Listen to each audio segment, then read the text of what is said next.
E aí pessoal, bem-vindo a mais um vídeo. Faz uma semana que eu não gravo pro canal e nesses 7 dias aconteceu muita coisa, né?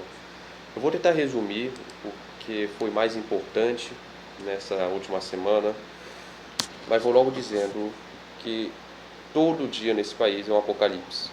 A cada semana, então, é o fim do mundo, né? 7 vezes acontecendo. Porque, meu irmão, a situação é mesmo periclitante, né?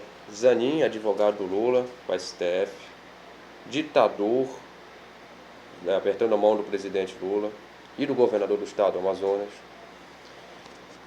e ministros sendo salvos só porque houve uma investigação, começou-se a investigação pelo Arthur Lira, e ainda houve a distribuição recorde, de 1,7 bilhão. Nunca se distribuiu tanta emenda em apenas um dia. Vamos falar sobre isso e muito mais no vídeo de agora, né? Antes disso, não se esqueça de inscrever-se no canal, de compartilhar esse vídeo, de curtir, tá bom? Isso ajuda muito. E vamos começar, né? O Nicolás Maduro, ele é um ditador sanguinolento da Venezuela, vocês devem conhecer. E ele veio ao Brasil, certo? E apertou a mão do nosso presidente. Antes de falar do Lula e da relação que ele tem com o Maduro, vamos falar do nosso governador do estado do Amazonas, senhor Wilson Lima. Wilson Lima foi um daqueles governadores, deputados, políticos que se elegeram na esteira do bolsonarismo. Porém, o amazonense sabe que, vez ou outra, o Wilson Lima andava fazendo campanha por Lula porque ele queria voto da base petista. Imagens como essa eram, né, bem populares na época da eleição. Aqui o Wilson Lima, né? E o preto da Eva vota assim. Aí o Wilson Lima aqui, o Lula aqui, e tá aqui a foto do Wilson com alguns petistas, né? Essa é outra foto da campanha. E muitas outras fotos do Wilson Lima no interior, vocês podem procurar, certo? Dele apoiando o candidato do PT. Não que apoiar o candidato do PL, que era o Bolsonaro, fosse grande diferença, né?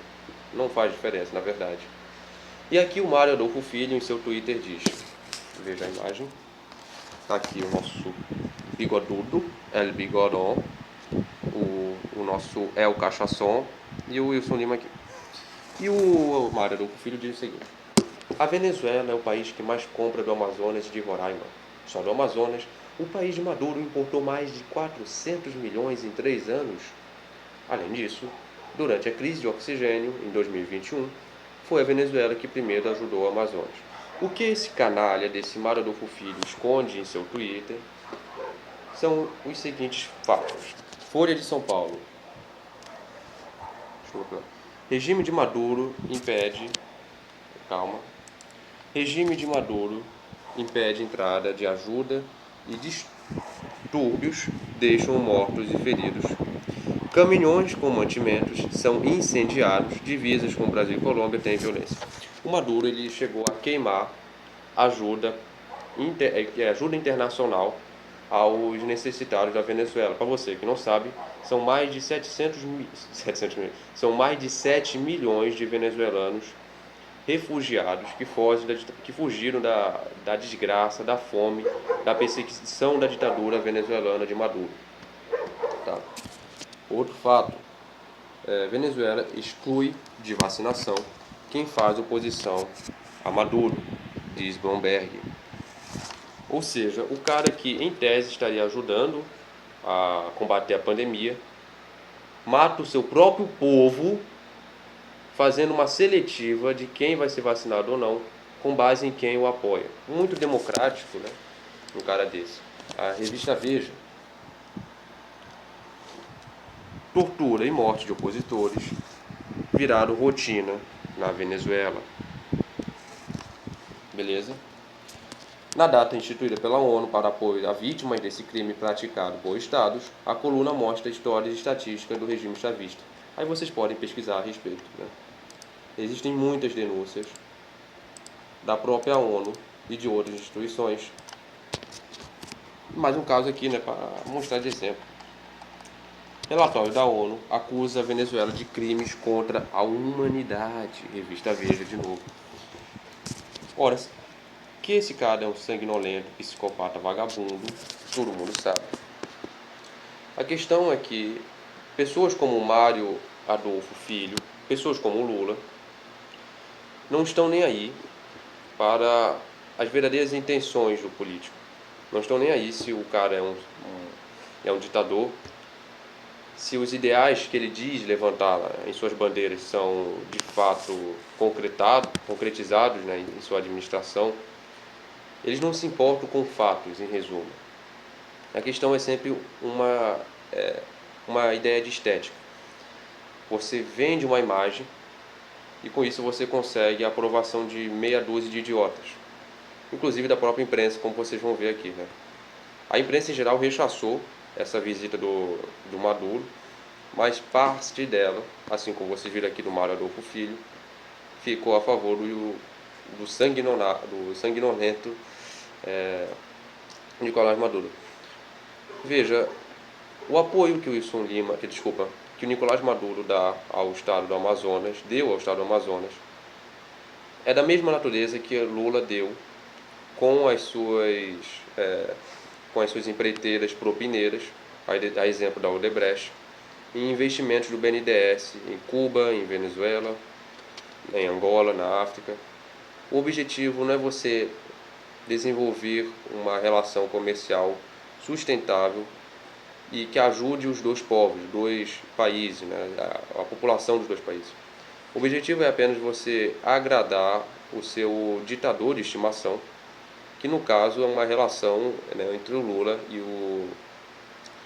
o próprio Maduro. Pergunte para qualquer venezuelano o que ele acha dessa visita e vocês vão entender o que eu estou falando, né? Além disso, e agora chegando na parte que eu falei, né, a imprensa em geral criticou muito essa visita do Maduro.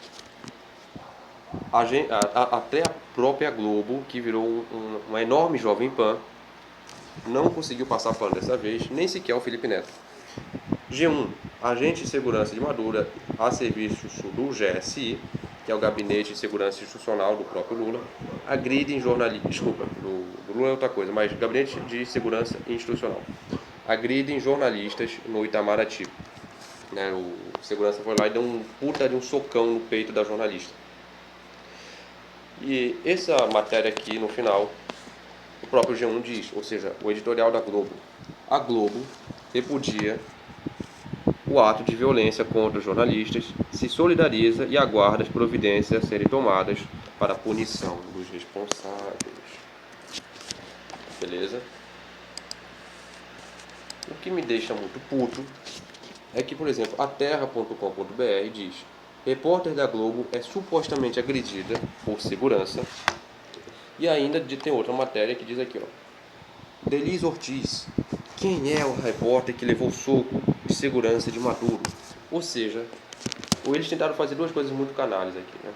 Primeiro, repórter da Globo é supostamente, ela não é supostamente, ela foi agredida e existem provas, testemunhas oculares disso. Tanto que toda a imprensa ficou contra o Lula, contra esse gesto autoritário do Maduro, ou melhor, do segurança do Maduro, que já é normal lá na Venezuela, né? Se você for um segurança do Maduro e tu dá um soco no jornalista, você ganha a tua ração do mês. Você é condecorado pelo próprio ditador. É assim que eles tratam a imprensa lá, né? E aqui é o segundo ponto da revista Terra, site Terra, sei lá o nome. Quem é a repórter que levou soco de segurança de Maduro? Ou seja, não importa o ato, não importa a violência em si, né? Podemos dizer assim, o direito que foi jogado na lama, direito à integridade, direito do jornalista de fazer o seu trabalho. O que importa não é o que é feito, o que é dito, mas quem fez. Essa é a questão essencial para boa parte da imprensa, para esse gado bovino, bolso petista. Indo para outro ponto, o Rubinho Nunes fez até um post genial a respeito, né? Está aqui: procura-se 48 horas sem criticar ditadura, 24 horas sem defender a jornalista agredida e até agora não defendeu, não se posicionou.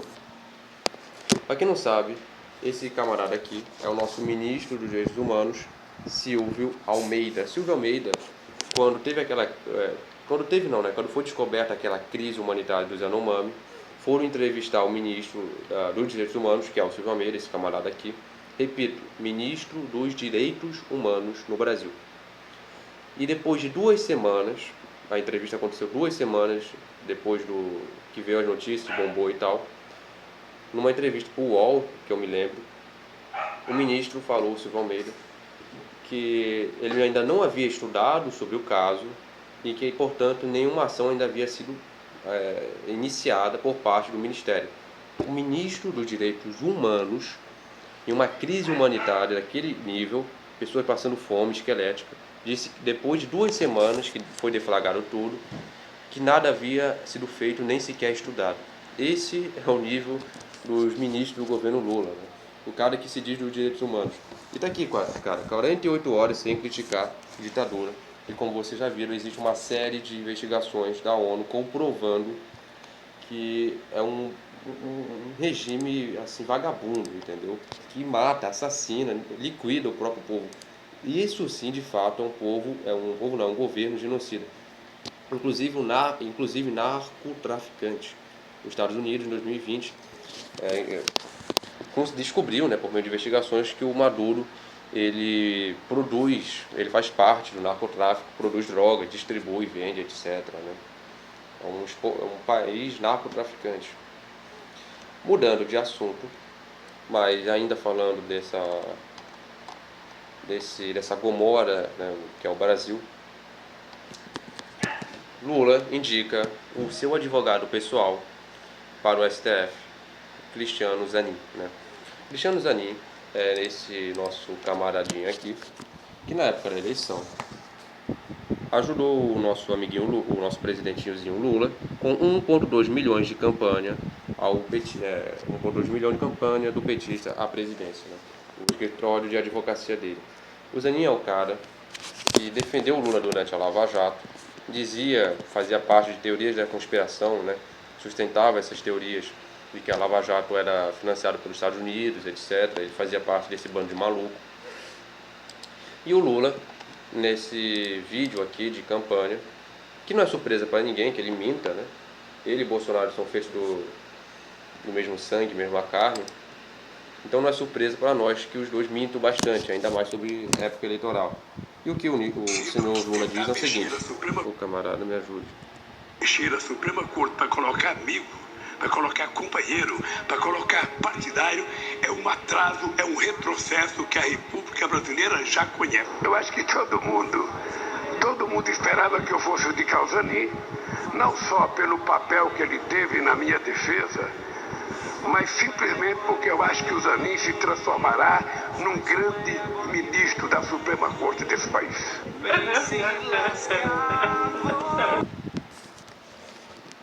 Bom, como vocês próprios viram, né?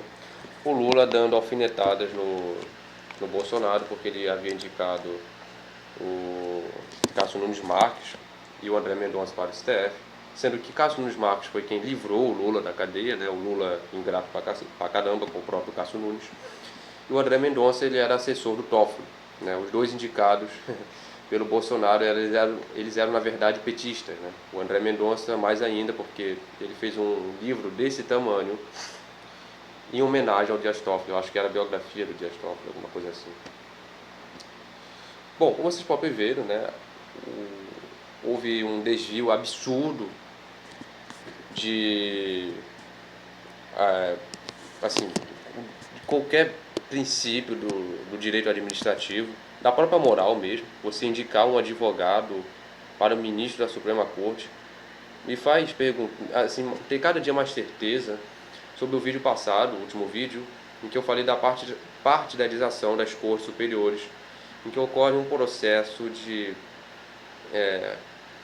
subalternação de autoridade, de hierarquia entre o Poder Judiciário e o Poder Executivo, mais especificamente ao grupo político que está presente, né, no Poder Executivo, que tem o poder. que no caso foi o PT por seus mais de 14 anos e agora vai ficar supostamente, né, até os 18, ou melhor, mais 4 anos, né? Só que, como eu já falei em vídeos passados, eu acredito que em menos de 3 anos Lula vai sofrer impeachment. Mas enfim, isso é para outro vídeo. Estamos aqui com nosso camarada Lulinha falando essas atrocidades. E para você que achou pouca zoeira o que aconteceu, não foi apenas Lula, com sua canalice infinita do tamanho do mundo, que agiu, né? Claro, quando um canalha age, o outro sente inveja e tenta repetir o mesmo feito. Flávio Bolsonaro, Flavinho Onca, o chocolateiro, o maior vendedor de Cacau Show no Brasil, de panetone sabor laranja, certo? Conseguiu vender dezenas de milhares de panetones para o policial militar. Flávio Bolsonaro cita ponto negativo e positivo se Lula indicar Zanin ao STF. A grande oposição bolsonarista, né, da direita quer citar pontos positivos para a indicação do advogado do Lula ao Supremo Tribunal Federal, que vai ficar lá por pelo menos 30 anos. Você vai ter filho, você vai ter neto, você pode até já ter falecido, e o Zanin vai estar lá como ministro da Suprema Corte, ao menos que até lá esse país já esteja em guerra e o STF, Congresso e presidência, isso aí não signifique mais nada, né? Ou tenha uma nova constituinte, sei lá. E o canalha mor da família Bolsonaro, o próprio Bolsonaro, me ajude, Gazeta do Povo. Bolsonaro evita fazer críticas a Zanin e diz que a indicação é competência do presidente, né? E não acaba por aí não. Se você achou isso pouco, o blog do senhor Noblar, que eu acho que é um jornalista, ou melhor, um militante travestido de jornalista, diz o seguinte: por que Bolsonaro não é contra a indicação de Zanin para o STF? Por que Bolsonaro não é contra a indicação de Zanin ao STF? Meu amigo, é só você pesquisar, pesquise, certo? Nesse vídeo eu não posso mostrar 1001 notícias para você, senão isso aqui ia ficar uma live de 3 horas, mas pesquise Bolsonaro e Zanin, o posicionamento do próprio presidente, dos seus filhos, ao Cristiano Zanin. Ele é a favor do Zanin. O próprio Kim Capim, que é o porta-voz do Carlos Bolsonaro, já falou que talvez até mesmo seja conservador o senhor Zanin, né? O cara que era advogado do PT pode ser um conservador. Então qual é o problema de colocar um conservador no Supremo? Ainda não terminou. Cara, nesse país a sacanagem nunca acaba, né? Never ends. Tá aqui, né? Você pode pesquisar também. Tem muitos lugares. A indicação é de competência do presidente, de Bolsonaro, etc. Gazeta do Povo, Os Pingos não Existe, Metrópolis, Correio Brasiliense. Enfim, ele já se posicionou. Porra, eu acho que se Bolsonaro ainda fosse presidente, ele indicaria o Zanin. Enfim, mudando mais uma vez de assunto, mas ainda assim falando desse Brasil varonil, vamos falar um pouco sobre a indicação do Zanin à Suprema Corte, mas antes disso, ou melhor, já terminamos de falar, antes disso vamos falar sobre os ministros da Suprema Corte. Vamos selecionar alguns pontos aqui para vocês terem uma ideia do todo. Não é mais atual, né? Ele já saiu do STF, o Ricardo Lewandowski, ele era um membro do PT e ele foi indicado na época do Lula para o STF e ele saiu, né? Saiu, se aposentou. Na época da Lava Jato, o senhor Eike Batista, que era um daqueles empresários corruptos que participou do Petrolão, Mensalão, etc., ele foi investigado, chegou-se no STF e quem o julgou foi o senhor Ricardo Lewandowski. Pois bem, Ricardo Lewandowski se aposenta do STF, sai de lá e adivinha de quem ele vira advogado. Adivinha para quem ele vai trabalhar. Lewandowski é contratado por Irmãos Batista após deixar o STF, o antagonista. Ou seja, você Tem um juiz que te julgou virando seu advogado. Em menos de, assim, eu acho que, não é menos de 5 anos, né? Mas em menos de 8 e tal. Qual a imparcialidade de um homem desse? Pensa bem, se essa notícia fosse num país como na Alemanha, nos Estados Unidos, na França, um juiz que vira advogado daquele o qual um dia sentenciou e julgou. Julgou, né, e sentenciou.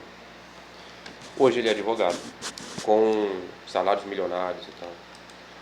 Lewandowski também é o cara que recentemente estava lá com o MST, um movimento terrorista, que está tendo até uma CPI no Congresso, rindo e rindo. Né? Um ministro da Suprema Corte, um juiz. Se fosse uma pessoa normal, sei lá, do funcionalismo público, já era um absurdo, mas extrapola isso aí, né? Chega a ser uma verdadeira comédia. Esse país aqui é um South Park. Um ministro da Suprema Corte andando com um movimento terrorista, que está sendo investigado. Vamos falar agora do senhor Gilmar Mendes, que é o boca de sapo, né? Ele fala assim mesmo, é meio estranho. Né? Esse é o senhor Gilmar Mendes, né? Uma entrevista na época a Joyce Hasselman. Os fatos são chocantes. Há uma cleptocracia instalada. Para você que não sabe, cleptocracia é sinônimo de governo de corruptos ou de corrupção. Uma entrevista, né? A senhorita Joyce Hasselman, que virou bolsonarista, depois virou antibolsonarista, não se elegeu, levou uma porrada do marido, né? Que ela falava que foi o bandido, enfim, não queria denunciar. Para Gilmar Mendes, PT tinha plano perfeito para se eternizar no poder. O Globo não deixa eu ler a matéria, mas está aqui. Porque eu não paguei, né? Vocês devem se lembrar que o Gilmar Mendes, ele inclusive trocava farpas com o ministro do Supremo, porque ele se dizia defensor da Lava Jato. Pois bem, né? Como você sabe, nesse país nós temos Rodrigo Constantinos, nós temos Caio Coppolas, nós temos, deixa eu ver, Reinaldo Azevedos, nós temos Marco Antônio Vilas, pessoas que eram nossos heróis, que quando é descoberta alguma coisa suja ou envolve grana, aí eles trocam de lado em menos de 24 horas. Uma coisa assim, que é nojenta aí. Enfim. Mesma coisa, né? Aconteceu com o nosso ministro, Gilmar Mendes. Boca de sapo, blá blá blá. Lava Jato é organização criminosa para investigar pessoas, diz Gilmar. Por que ele fez isso? Ora, por que ele mudou de posição? Lava Jato investiga Gilmar Mendes. É isso que aconteceu. Literalmente é isso aqui, né? Existe, isso aconteceu lá para 2019, mas antes disso, Gilmar Mendes, ou melhor, pessoas próximas ao Gilmar Mendes, começaram a ser investigadas pela Lava Jato. Lava Jato planejou buscar na Suíça provas contra o boca de sapo Gilmar Mendes. Teve notícia do El País na época, né? E por conta disso, ele, um toque de mágica, muda de posicionamento. Né? Por que será? Ora, se ele era um homem honesto, qual o problema de ser investigado? Né? Enfim. Gilmar Mendes também é um cara que, olha quão aberto ao debate, aberto à democracia ele é, né? E quão limpo esse homem deve ser. Prova de que se for investigado não vai se descobrir nada. Entidades. É censura obrigar jornalista a pagar 310 mil a Gilmar Mendes? UOL. O que é isso aqui? É o seguinte. Teve um livro chamado Operação Banqueiro, escrito por um jornalista chamado Rubens Valente, certo? E esse Operação Banqueiro, ele era um livro investigativo, né? E se descobriu algumas associações, no mínimo, suspeitas, no mínimo, escusas, entre atos criminosos relacionados a bancos e tal, e o senhor Gilmar Mendes. O Gilmar Mendes, ele processou o jornalista, perdeu na primeira instância, perdeu na segunda instância, o Gilmar Mendes perdeu na primeira e na segunda. Prova de que razão, né, alguma razão pelo menos o jornalista tinha.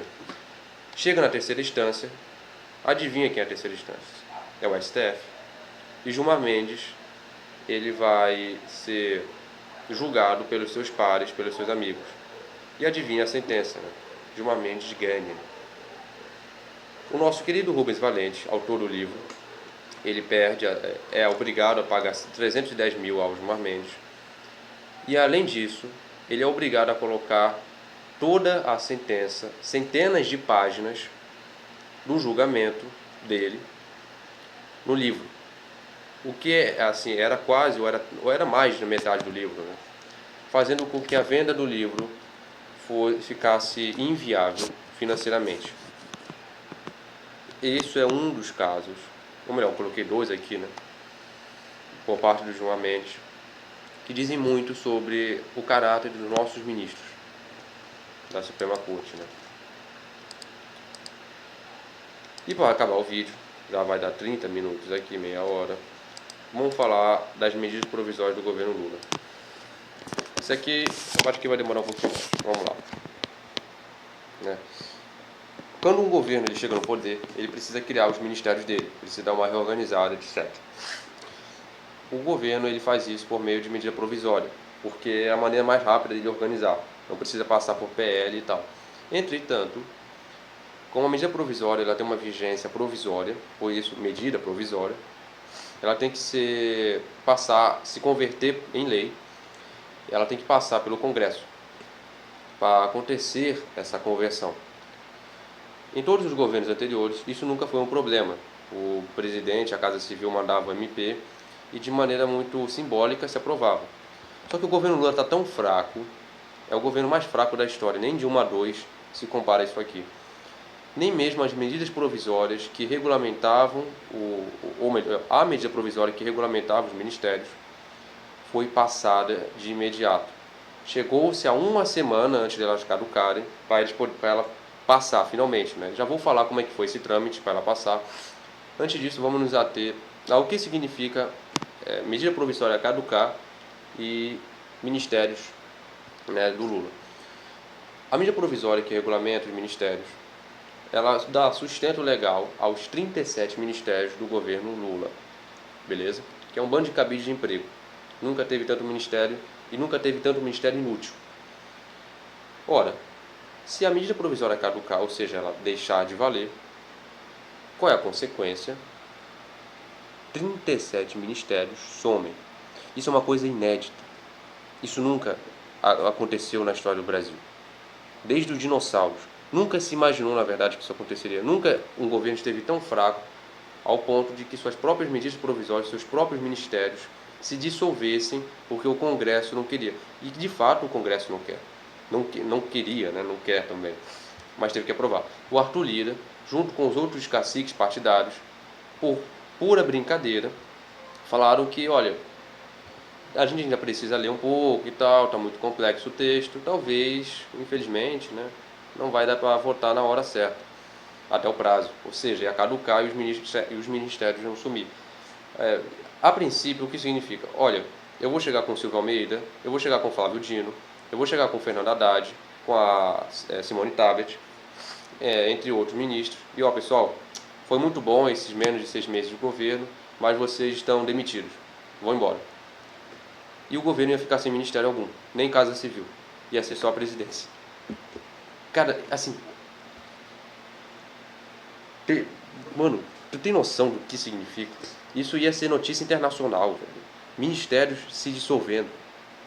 E claro, né, o governo não queria isso. E para impedir que os ministérios sumissem, né, fossem evaporados, ele agiu de duas maneiras. O primeiro método foi esse aqui.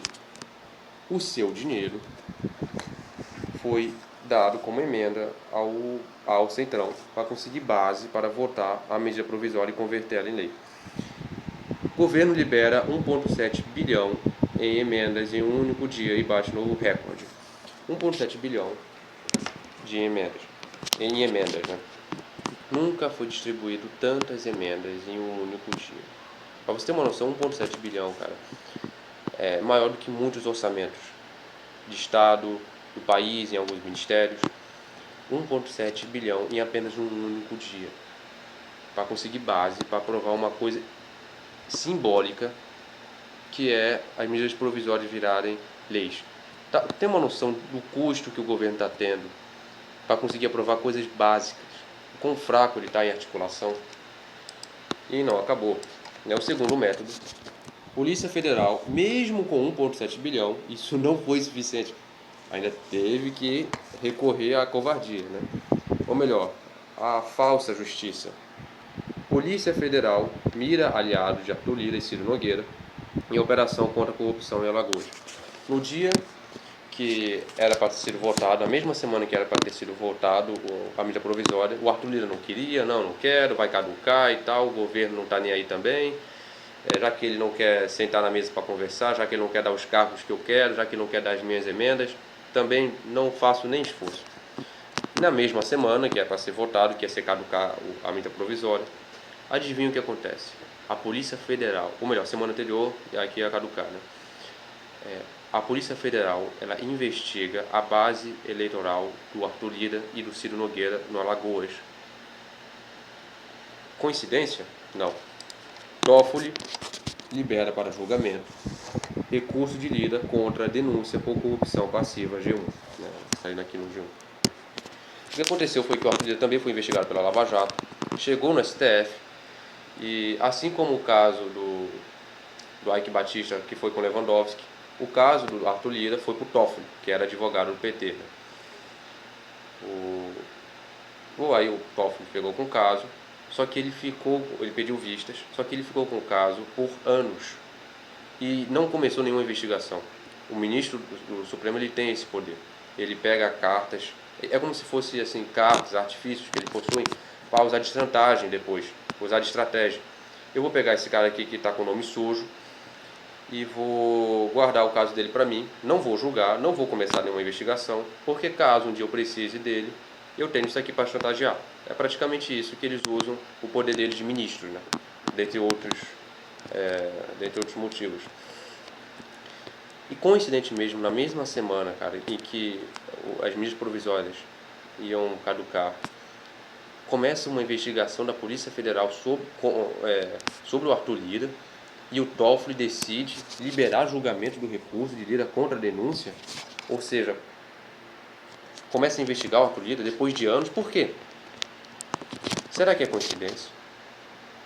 Repito, falei no vídeo passado, vou repetir agora e vou repetir para sempre, porque isso já se tornou, na verdade, um assunto recorrente. A partidarização da Suprema Corte, a confusão dos três poderes, fazendo com que o STF vire uma terceira Câmara do Legislativo, a subordinação que o ministro da Suprema Corte tem ao PT e a resistência que o Congresso, principalmente o Centrão, tem à base política, ao próprio Lula, vai levar a uma guerra institucional e a mistura completa e louca dos três poderes. Ou seja, vai ser uma crise institucional, uma crise da Constituição de 88, do Pacto, de tudo. Assim, repito, 2014, 15, 16, o impeachment da Dilma não foi nada comparado ao que vai acontecer nesse governo Lula nesses próximos anos aí. Enfim, é isso que eu tenho a dizer. O vídeo ficou longo, vai vir muitos cortes. E agora eu venho com força total, né? Eu pretendo gravar bem mais vídeos. Nessa última semana eu estava ocupado e também reestruturando os materiais para melhorar a qualidade dos vídeos, né? Eu acredito que esse vídeo vai ter uma qualidade bem melhor do que os anteriores. Espero que tenha gostado e até a próxima.